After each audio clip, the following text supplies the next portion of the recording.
नमस्कार मित्रों, मैं प्रियंका स्वागत करती हूँ आप सभी का आपके अपने YouTube channel smart study classes 77 पर।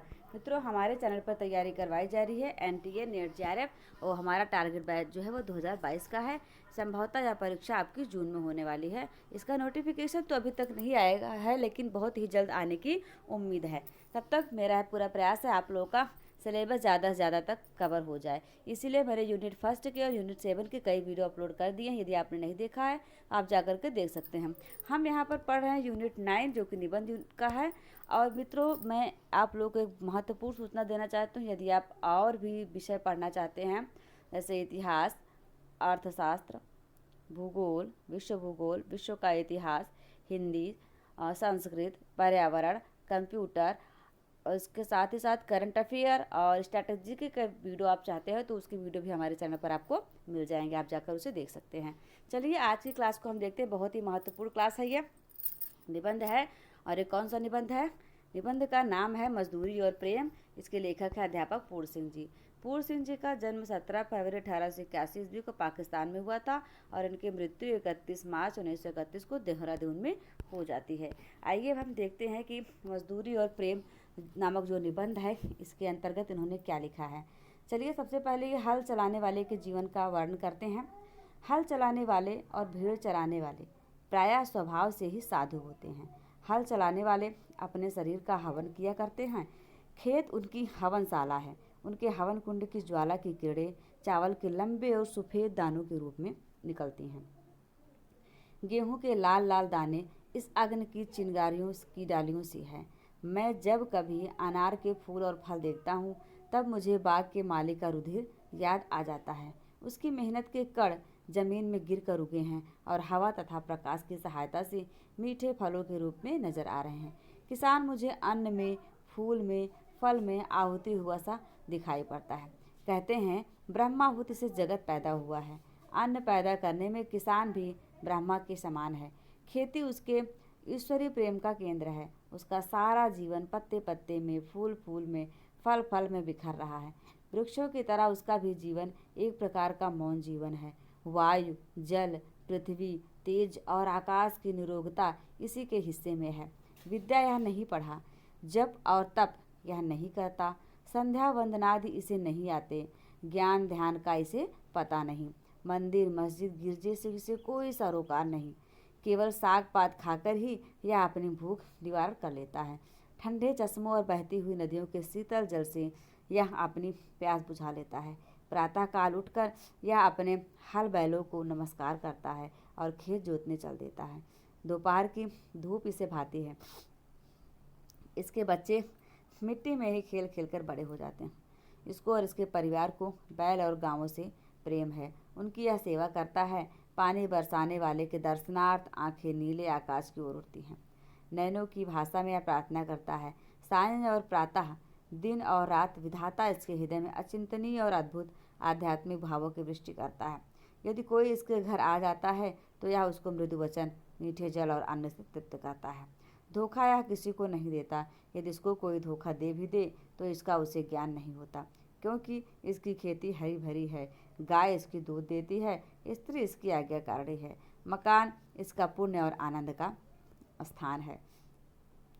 पशुओं को चराना, नहलाना, खिलाना पिलाना, उनके बच्चों को अपने बच्चे की तरह सेवा करना, खुले आकाश के नीचे उनके साथ रातें गुजार देना क्या स्वाध्याय से कम है?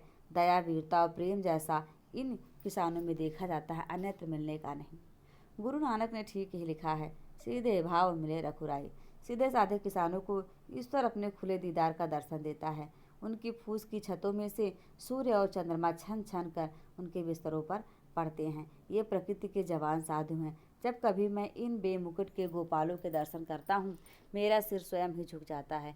जब मुझे किसी फकीर के दर्शन होते हैं तब मुझे मालूम होता है कि नंगे सिर नंगे पाँव, एक टोपी सिर पर, एक लंगोटी कमर में, एक काली कमली कंधे पर, एक लंबी लाठी हाथ में लिए हुए, गौवों का मित्र, बैलों का हमजोली, पक्षियों का हमराज, महाराजाओं का अन्नदाता, बादशाहों को ताज पहनाने और सिंहासन पर बिठाने वाला, भूखों और नंगों को पालने वाला, समाज के पुष्पोद्यान का माली और खेतों का वाली जा रहा है।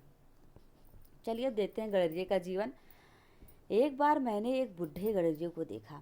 घना जंगल है, हरे भरे वृक्षों के नीचे उसकी सफ़ेद ऊन वाली भेड़ें अपना मुंह नीचे किए हुए कोमल कोमल पत्तियां खा रही हैं। गडरिया बैठा आकाश की ओर देख रहा है। ऊन काटता जाता है। उसकी आंखों में प्रेम लाली छाई हुई है। वह निरोगता की पवित्र मदिरा से मस्त हो रहा है। बाल उसके सारे सफ़ेद हैं, और क्यों ना सफ़ेद हों। सफ़ेद भेड़ों का मालिक जो ठहरा, परंतु उसके कपोलों में लाली फूट रही है। बर्फानी देशों में वह मानव विश्व के समान क्षीर सागर में लेटा है। उसकी प्यारी स्त्री उसके पास रोटी पका रही है। उसकी दो जवान कन्याएं उसके साथ जंगल जंगल भेड़ चराती घूमती हैं। अपने माता पिता और भेड़ों को छोड़कर उन्होंने किसी और को नहीं देखा। मकान इनका बेमकान है, घर इनका बेघर है। ये लोग बेनाम और बेपता हैं। किसी के घर कर मैं न घर कर बैठना इस दारे फ़ानी में, ठिकाना बेठिकाना और मकां वरला मकां रखना। इस दिव्य परिवार को कुटी की जरूरत नहीं। जहाँ जाते हैं एक घास की झोपड़ी बना लेते हैं। दिन को सूर्य, रात को तारा गण इनके सखा है। गडरिये की कन्या पर्वत के शिखर के ऊपर खड़े सूर्य का अस्त होना देख रही है। उनकी सुनहली किरणें इसके लिए लावण्यमय मुख पर पड़ रही हैं। यह सूर्य को देख रही हैं और वह इसको देख रहा है। हुए थे आँखों के कल इशारे, इधर हमारे उधर तुम्हारे। चले थे अश्कों के क्या फवारे, इधर हमारे उधर तुम्हारे। बोलता कोई भी नहीं। सूर्य उसकी युवावस्था की पवित्रता पर मुग्ध है, और वह आश्चर्य के अवतार सूर्य की महिमा के तूफान में पड़ी नाच रही है। इनका जीवन बर्फ की पवित्रता से पूर्ण और वन की सुगंध से सुगंधित है। इनके मुख, शरीर और अंतःकरण सफ़ेद। इनकी बर्फ, पर्वत और भीड़ें सफ़ेद। मित्रों, मैं बताना चाहूँगी आप लोगों को, यहाँ पर इन्होंने हर जगह सफ़ेद को सफ़ेद ही लिखा है। कहीं पर भी आपको सफ़ेद दिखे तो समझ लीजिए इसका अर्थ है सफ़ेद। ठीक है मित्रों, अपनी सफ़ेद भेड़ों में यह परिवार शुद्ध सफ़ेद ईश्वर के दर्शन करता है। जो खुदा को देखना हो तो मैं देखता हूँ तुमको, मैं देखता हूँ तुमको जो खुदा को देखना हो। भेड़ों की सेवा है, इनकी पूजा है। जरा एक भेड़ बीमार हुई, सब परिवार पर विपत्ति आई। दिन रात उसके पास बैठे काट देते हैं। उसे अधिक पीड़ा हुई तो इन सब की आंखें शून्य आकाश में किसी को देखने लग गई। पता नहीं ये किसे बुलाती हैं। हाथ जोड़ने तक की इन्हें फुर्सत नहीं। पर हाँ, इन सब की आंखें किसी के आगे शब्द रहित, संकल्प रहित मौन प्रार्थना में खुलती हैं। ये दो रातें इसी तरह गुजर गई। इनकी भीड़ अब अच्छी है। इनके घर मंगल हो रहा है। सारा परिवार मिलकर गा रहा है। इतने में नीले आकाश पर बादल घिरे और झमझम बरसने लगे। मानो प्रकृति के देवता भी इनके आनंद से आनंदित हुए। बूढ़ा गडरिया आनंद मत होकर नाचने लगा। वह कहता कुछ नहीं, रग रग उसकी नाच रही है।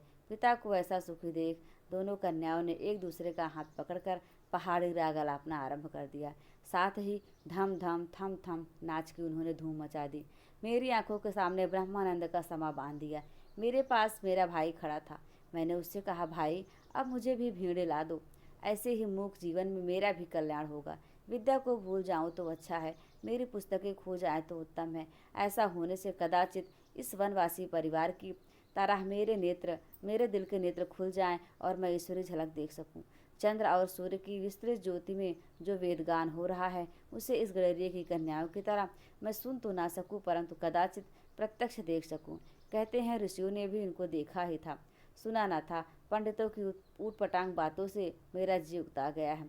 प्रकृति की मंद मंद हंसी में यह अनपढ़ लोग ईश्वर के हंसते हुए होठ देख रहे हैं। पशुओं के अज्ञान में गंभीर ज्ञान छिपा हुआ है। इन लोगों के जीवन में अद्भुत आत्मानुभव भरा हुआ है। गडरिये के परिवार की प्रेम मजदूरी का मूल्य कौन दे सकता है। मजदूर की मजदूरी। आपने 4 आने पैसे मजदूर के हाथ में रखकर कहा, यह लो दिन भर की अपनी मजदूरी। वाह, क्या दिल लगी है। हाथ, पाँव, सिर, आंखें इत्यादि सब के सब अवयव उसने आपको अर्पण कर दिए। ये सब चीज़ें उसकी तो थी ही नहीं, ये तो ईश्वरीय पदार्थ थे। जो पैसे आपने उसको दिए वे भी आपके न थे, वे तो पृथ्वी से निकली हुई धातु के टुकड़े थे, अतएव ईश्वर के निर्मित थे। मजदूरी का ऋण तो परस्पर की प्रेम सेवा से चुकता है, अन्न धन देने से नहीं। वे तो दोनों ही ईश्वर के हैं। अन्न धन वही बनाता है, जल भी वही देता है। एक जिल्द साज ने मेरी एक पुस्तक की जिल्द बांध दी। मैं तो इस मजदूर को कुछ भी न दे सका, परंतु उसने उम्र भर के लिए एक विचित्र वस्तु मुझे दे डाले। जब कभी मैंने उस पुस्तक को उठाया, मेरे हाथ जिल्द साज के हाथ पर जा पड़े। पुस्तक देखते ही मुझे जिल्द साज याद आ जाता है। वह मेरा आमरण मित्र हो गया है। पुस्तक हाथ में आते ही मेरे अंतःकरण में रोज भरत मिलाप का सा समा बन जाता है। गाढ़े की एक कमीज को एक अनाथ विधवा सारी रात बैठकर सीती है। साथ ही साथ वह अपने दुख पर रोती भी है। एक दिन को खाना ना मिला, रात को भी कुछ मैसर न हुआ। अब वह एक एक टाँकी पर आशा करती है कि कमीज कल तैयार हो जाएगी, तब कुछ तो खाने के लिए मिलेगा। जब वह थक जाती है तब ठहर जाती है। सुई हाथ में लिए हुए कमीज घुटने पर बिछी हुई है। उसकी आंखों की दशा उस आकाश की जैसी है जिसमें बादल बरसकर अभी अभी बिखर गए हैं। खुली आंखें ईश्वर के ध्यान में लीन हो रही हैं। कुछ काल के उपरांत हे राम कहकर उसने फिर सीना शुरू कर दिया। इस माता और इस बहन की सिली हुई कमीज मेरे लिए मेरे शरीर का नहीं, मेरी आत्मा का वस्त्र है। इसका पहनना मेरी तीर्थ यात्रा है। इस कमीज में उस विधवा के सुख दुख, प्रेम और पवित्रता के मिश्रण से मिली हुई जीवन रूपिणी गंगा की बाढ़ चली जा रही है। ऐसी मजदूरी और ऐसा काम, प्रार्थना, संध्या और नमाज से क्या कम है? शब्दों से तो प्रार्थना हुआ नहीं करती। ईश्वर तो कुछ ऐसी ही मूक प्रार्थनाएं सुनता है और तत्काल सुनता है। प्रेम, मजदूरी। मुझे तो मनुष्य के हाथ से बने हुए कामों में उनकी प्रेममय पवित्र आत्मा की सुगंध आती है। राफेल आदि के चित्रों में उनकी कला कुशलता को देख इतनी सदियों के बाद भी उनके अंतःकरण के सारे भावों का अनुभव होने लगता है। केवल चित्र का ही दर्शन नहीं, किंतु साथ ही उसमें छिपी हुई चित्रकार की आत्मा तक के दर्शन हो जाते हैं। परंतु यंत्रों की सहायता से बने हुए फोटो निर्जीव से प्रतीत होते हैं। उनमें और हाथ के चित्रों में उतना ही भेद है जितना कि बस्ती और शमशान में। हाथ की मेहनत से चित्रों में जो रस भर जाता है वह भला लोहे के द्वारा बनाई हुई चीज़ में कहाँ। जिस आलू को मैं स्वयं बोता हूँ, मैं स्वयं पानी देता हूँ, जिसके इर्द गिर्द की घास पात खोद कर मैं साफ करता हूँ, उस आलू में जो रस मुझे आता है वह टीन में बंद किए हुए मुरब्बे अचार में नहीं आता। मेरा विश्वास है कि जिस चीज़ में मनुष्य के प्यारे हाथ लगते हैं उसमें उसके हृदय का प्रेम और मन की पवित्रता सूक्ष्म रूप से मिल जाती है और उसमें मुर्दे को जिंदा करने की शक्ति आ जाती है। होटल में बने हुए भोजन यहाँ नीरस होते हैं क्योंकि वहाँ मनुष्य मशीन बना दिया जाता है, परंतु अपनी प्रियतमा के हाथ से बने हुए रूखे सूखे भोजन में कितना रस होता है। जिस मिट्टी के घड़े को उठाकर कंधों पर उठाकर मीलों दूर से उसने मेरी प्रेम मग्न प्रियतमा ठंडा जल भर लाती है, उस लाल घड़े का जल जब मैं पीता हूँ तब जल क्या पीता हूँ, अपनी प्रेयसी के प्रेमामृत को पान करता हूँ। जो ऐसा प्रेम प्याला पीता हो उसके लिए शराब क्या वस्तु है। प्रेम से जीवन सदा गदगद रहता है। मैं अपनी प्रेयसी की ऐसी प्रेम भरी, रस भरी, दिल भरी सेवा का बदला क्या कभी दे सकता हूँ। उधर प्रभात ने अपनी सफ़ेद किरणों से अंधेरी रात पर सफ़ेदी से छिटकाई। उधर मेरी प्रेयसी मैना अथवा कोयल की तरह अपने बिस्तर से उठी। उसने गाय का बछड़ा खोला, दूध की धारा से अपना कटोरा भर लिया। गाते गाते अन्न को अपने हाथों से पीसकर सफ़ेद आटा बना लिया। इस सफ़ेद आटे से भरी हुई छोटी सी टोकरी, सिर पर एक हाथ में दूध से भरा हुआ लाल मिट्टी का कटोरा, दूसरे हाथ में मक्खन की हांडी। जब मेरी प्रिया घर की छत से नीचे उतरकर खड़ी होती है तब वह छत के ऊपर की श्वेत प्रभा से भी अधिक आनंददायक, बलदायक, बुद्धिदायक जान पड़ती है। उस समय वह उस प्रभा से अधिक रसीली, अधिक रंगीली, जीती जागती, चैतन्य और आनंदमयी प्रातःकालीन शोभा सी लगती है। मेरी प्रिया अपने हाथ से चुनी हुई लकड़ियों को अपने दिल से चुराए हुए चिंगारी से लाल अग्नि बदल देती है। जब वह आटे को छलनी से छानती है तब मुझे उसकी छलनी के नीचे एक अद्भुत ज्योति की लौ नजर आती है। जब वह उस अग्नि के ऊपर मेरे लिए रोटी बनाती है तब उसके चूल्हे के भीतर मुझे तो पूर्व दिशा की नभो लालिमा से भी अधिक आनंददायनी लालिमा देख पड़ती है। यह रोटी नहीं, कोई अमूल्य पदार्थ है। मेरे गुरु ने इसी प्रेम से संयम करने का नाम योग रखा है। यही मेरा योग है। मजदूरी और कला। आदमियों की तिजारत करना मूर्खों का काम है। सोने और लोहे के बदले मनुष्य को बेचना मना है। आजकल भाप की कलों का दाम तो हजारों रुपया है, परंतु मनुष्य कौड़ी के 100 बिकते हैं। सोने और चांदी की प्राप्ति से जीवन का आनंद नहीं मिल सकता। सच्चा आनंद तो मुझे मेरे काम से मिलता है। मुझे अपना काम मिल जाए तो फिर स्वर्ग की प्राप्ति की इच्छा नहीं। मनुष्य पूजा ही सच्ची ईश्वर पूजा है। मंदिर और गिरजे में क्या रखा है? ईंट, पत्थर, चूना, कुछ ही कहो। आज से हम अपने ईश्वर की तलाश मंदिर, मस्जिद, गिरजा और पोथी में न करेंगे। अब तो यही इरादा है कि मनुष्य की अनमोल आत्मा में ईश्वर के दर्शन करेंगे। यही आर्ट है, यही धर्म है। मनुष्य के हाथ से ही ईश्वर के दर्शन कराने वाले निकलते हैं। बिना काम, बिना मजदूरी, बिना हाथ के कला कौशल के विचार और चिंतन किस काम के। तभी देशों के इतिहासों से सिद्ध है कि निकम्मे पादरियों, मौलवियों, पंडितों और साधुओं का दान अन्न पर पला हुआ ईश्वर चिंतन अंत में पाप, आलस्य और भ्रष्टाचार में परिवर्तित हो जाता है। जिन देशों में हाथ और मुंह पर मजदूरी की धूल नहीं पड़ने पाती, वे धर्म और कला कौशल में कभी उन्नति नहीं कर सकते। पद्मासन निकम्मे सिद्ध हो चुके हैं। यही आसन ईश्वर प्राप्ति करा सकते हैं, जिनसे जोतने, बोने, काटने और मजदूरी का काम लिया जाता है। लकड़ी, ईंट और पत्थर को मूर्तिमान करने वाले लुहार, बढ़ई, मेमार तथा किसान आदि वैसे ही पुरुष हैं जैसे कवि, महात्मा और योगी आदि। उत्तम से उत्तम और नीच से नीच काम सबके सब प्रेम शरीर के अंग हैं। निकम्मे रहकर मनुष्यों की चिंतन शक्ति थक गई है।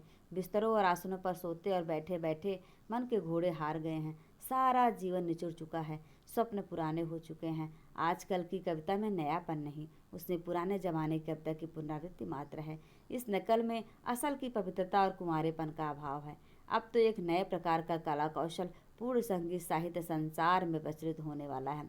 यदि वह न प्रचलित हुआ तो मशीनों के पहियों के नीचे दबकर हमें मरा समझिए। यह नया साहित्य मजदूरों के हृदय से निकलेगा।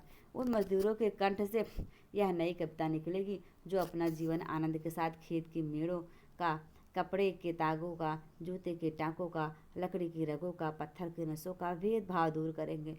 हाथ में कुल्हाड़ी, सिर पर टोकरी, नंगे सिर और नंगे पाँव, धूल से लिपटे और कीचड़ से रंगे हुए ये बेजबान कवि जब जंगल में लकड़ी काटेंगे तब लकड़ी काटने का शब्द इनके असभ्य स्वरों से मिश्रित होकर वायुयान पर चढ़ दसों दिशाओं में ऐसा अद्भुत गान करेगा कि भविष्य के कलावंतों के लिए वही ध्रुपद और मल्हार का काम कर देगा। चरखा काटने वाले स्त्रियों के गीत संसार के सभी देशों के कौमी गीत होंगे। मजदूरों की मजदूरी ही यथार्थ पूजा होगी। कला रूपी धर्म की तभी वृद्धि होगी, तभी नए कवि पैदा होंगे, तभी नए औलियों का उद्भव होगा। परंतु ये सब के सब मजदूरी के दूध से पलेंगे। धर्म, युग, शुद्धाचरण, सभ्यता और कविता आदि के फूल इन्हीं मजदूर ऋषियों के उद्यान में प्रफुल्लित होंगे। अब हम देखेंगे जो इन्होंने मजदूरी और फकीरी टाइटल के अंतर्गत क्या शामिल किया है। मजदूरी और फकीरी का महत्व थोड़ा नहीं। मजदूरी और फकीरी मनुष्य के विकास के लिए परमावश्यक है। बिना मजदूरी किए फकीरी का उच्च भाव शिथिल हो जाता है। फकीरी भी अपने आसन से गिर जाती है, बुद्धि बासी पड़ जाती है। बासी चीज़ें अच्छी नहीं होती। कितने ही उम्र भर बासी बुद्धि और बासी फकीरों मग्न रहते हैं, परंतु इस तरह मग्न होना किस काम का। हवा चल रही है, जल बह रहा है, बादल बरस रहे हैं, पक्षी नहा रहे हैं, फूल खिल रहे हैं, घास नई, पेड़ नए, पत्ते नए, मनुष्य की बुद्धि और फकीरी ही बासी। ऐसा दृश्य तभी तक रहता है जब तक बिस्तर पर पड़े पड़े मनुष्य प्रभात का आलस्य सुख मनाता है। बिस्तर से उठकर जरा बाग की सैर करो, फूल की सुगंध लो, ठंडी वायु में भ्रमण करो, वृक्षों के कोमल पल्लवों का नृत्य देखो तो पता लगे प्रभात समय जागना बुद्धि और अंतःकरण को तरोताजा करना है और बिस्तर पर पड़े रहना उन्हें बासी कर देना है। निकम्मे बैठे हुए चिंतन करते रहना अथवा बिना काम कि शुद्ध विचार का दावा करना मानो सोते सोते खर्राटे मारना है। जब तक जीवन के अरण्य में पादरी, मौलवी, पंडित और साधु सन्यासी हल, कुदाल और खुरपा लेकर मजदूरी न करेंगे, तब तक उनका आलस्य जाने का नहीं।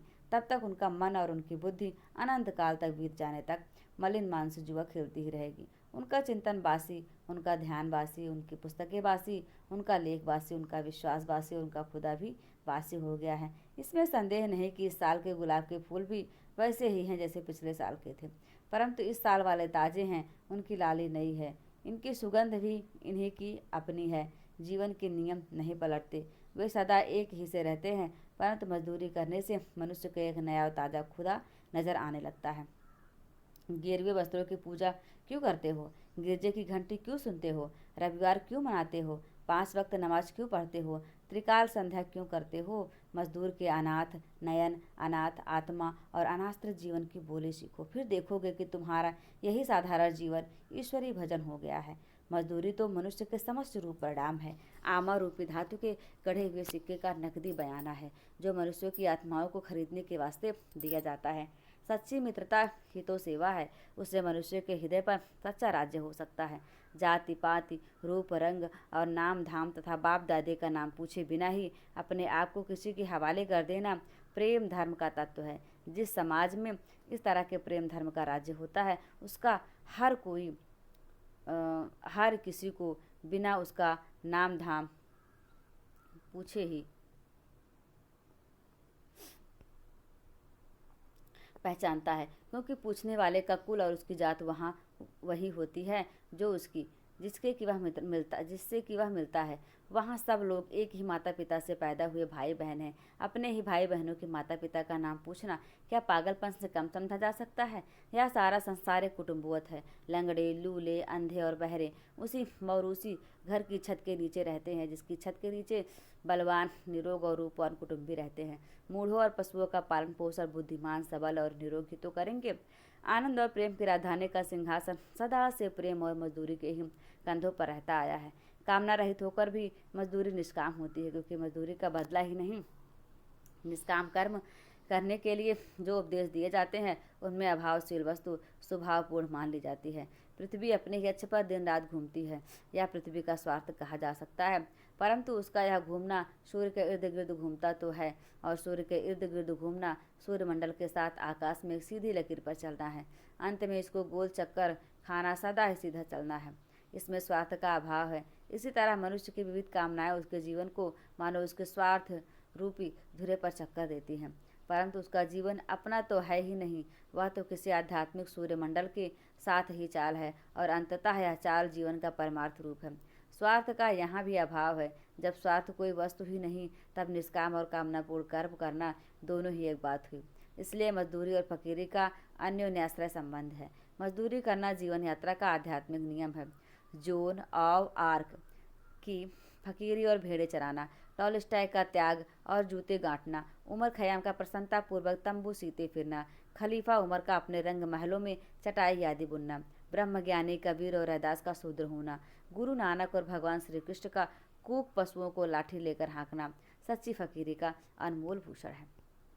अब चलिए देखते हैं समाज का पालन करने वाली दूध की धारा शीर्षक के अंतर्गत क्या सम्मिलित है।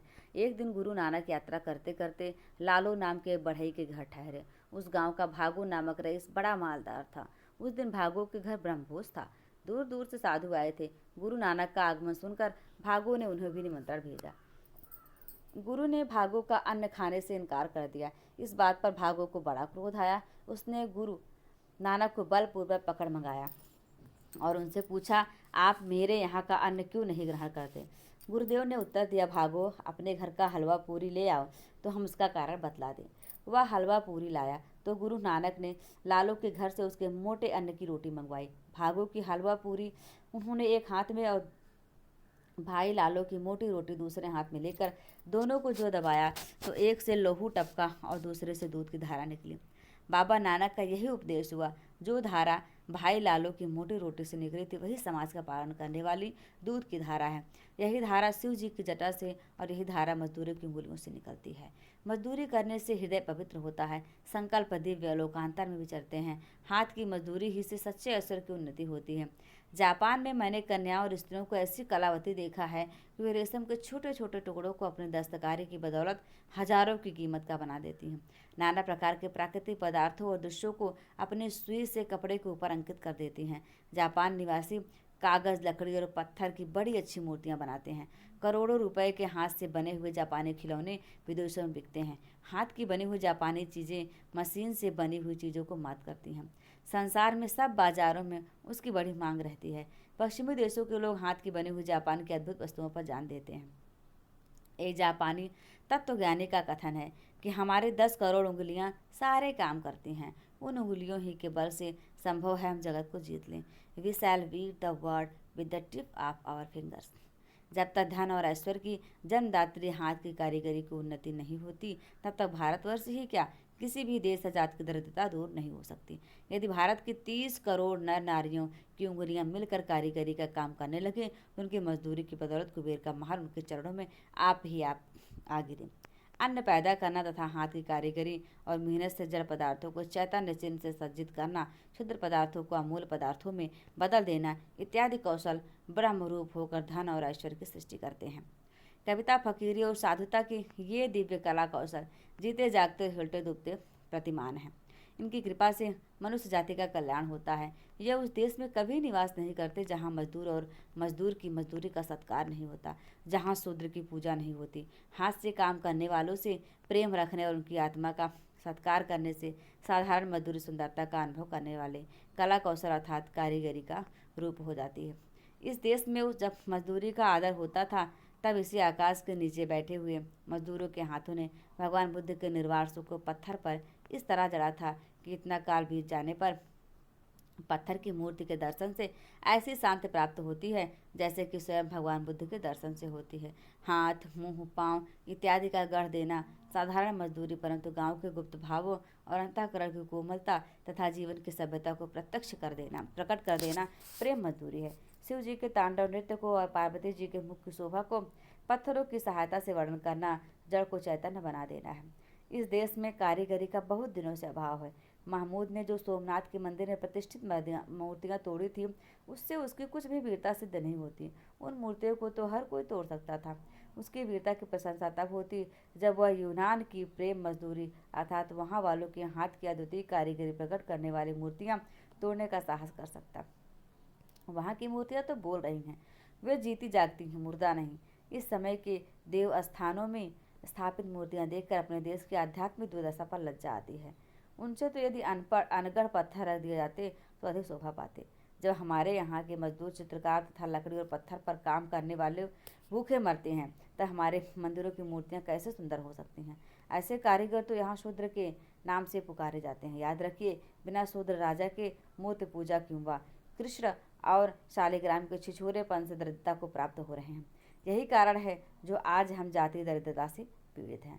चलिए अब पश्चिमी सभ्यता का एक नया आदर्श क्या है देखते हैं। पश्चिमी सभ्यता मुख मोड़ रही है, वह एक नया आदर्श देख रही है। अब उसकी चाल बदलने लगी है। वह कलों की पूजा को छोड़कर मनुष्यों की पूजा को अपना आदर्श बना रही है। इस आदर्श के दर्शाने वाले देवता रस्किन और टॉलस्टॉय आदि हैं। पाश्चात्य देशों में नया प्रभात होने वाला है। वहाँ के गंभीर विचार वाले लोग इस प्रभात का स्वागत करने के लिए उठ खड़े हुए हैं। प्रभात होने के पूर्व ही उसका अनुभव कर लेने वाले पक्षियों की तरह इन महात्माओं को इस नए प्रभात का पूर्व ज्ञान हुआ है। और हो क्यों ना, इंजनों के पहियों के नीचे दबकर वहाँ वालों के भाई बहन नहीं, उनकी सारी जाति पिस गई। उनके जीवन के धुरे टूट गए। उनका समस्त धन घरों से निकलकर एक ही दो स्थानों में एकत्र हो गया। साधारण लोग मर रहे हैं, मजदूरों के हाथ पांव फट रहे हैं, लहू चल रहा है, सर्दी से छिटोर रहे हैं। एक तरफ दरिद्रता का अखंड राज है, दूसरी तरफ अमीरी का चरम दृश्य। परंतु अमीरी भी मानसिक दुखों से विमर्दित है। मशीनें बनाई तो गई थी मनुष्यों का पेट भरने के लिए, मजदूरों को सुख देने के लिए, परंतु काली काली मशीनें ही काली बनकर उन्हें मनुष्यों का भक्षण कर जाने के लिए मुख खोल रही हैं। प्रभात होने पर ये काली काली बलाएं दूर होंगी, मनुष्य के सौभाग्य का सूर्योदय होगा। शोक का विषय है कि हमारे और अन्य पूर्वी देशों में लोगों को मजदूरी से तो लेश मात्र भी प्रेम नहीं है, पर वे तैयारी कर रहे हैं पूर्वोक्त काली मशीनों का आलिंगन करने की। पश्चिम वालों के तो ये गले पड़ी हुई बहती गंगा नदी की काली कमली हो रही हैं। वे छोड़ना चाहते हैं, परंतु काली कमली उन्हें नहीं छोड़ती। देखेंगे पूर्व वाले इस कमली को छाती से लगाकर कितना आनंद अनुभव करते हैं। यदि हम में से हर व्यक्ति अपनी 10 उंगलियों की सहायता से साहसपूर्ण अच्छी तरह काम करे, तो हम मशीनों की कृपा से बढ़े हुए परिश्रम वालों को वाणिज्य के जातीय संग्राम में सहज ही पछाड़ सकते हैं। सूर्य तो सदा पूर्व ही से पश्चिम की ओर जाता है, पर आओ पश्चिम से आने वाली सभ्यता के नए प्रभात को हम पूर्व में भेजें। इंजनों की वह मजदूरी किस काम की जो बच्चों, स्त्रियों और कारीगरों को ही भूखा नंगा रखती हैं और केवल सोने, चांदी, लोहे आदि धातुओं का ही पालन करती हैं। पश्चिम को विदित हो चुका है कि इनसे मनुष्य का दुख दिन पर दिन बढ़ता है। भारतवर्ष जैसे दरिद्र देश में मनुष्य के हाथों की मजदूरी के बदले कलों से काम लेना काल का डंका बजाना होगा। दरिद्र प्रजा और भी दरिद्र होकर मर जाएगी। चेतन से चेतन की वृद्धि होती है। मनुष्य को तो मनुष्य ही सुख दे सकता है। परस्पर की निष्कपट सेवा ही से मनुष्य जाति का कल्याण हो सकता है। धन एकत्र करना तो भी प्रेम नहीं है, पर वे तैयारी कर धन एकत्र करना ये जीवन का उद्देश्य नहीं है। समझ रहे हैं मित्रों? तो धन एकत्र करना तो मनुष्य जाति के आनंद मंगल का एक साधारण सा और महत्वपूर्ण उपाय है। धन की पूजा करना नास्तिक है। ईश्वर को भूल जाना है। अपने भाई बहनों तथा मानसिक सुख और कल्याण के देने वालों को मारकर अपने सुख के लिए शारीरिक राज्य की इच्छा करना है। जिस डाल पर बैठे हैं उसी डाल को स्वयं ही कुल्हाड़ी से काटना है। अपने प्रियजनों से रहित राज्य किस काम का। प्यारी मनुष्य जाति का सुख ही जगत के मंगल का मूल साधन है।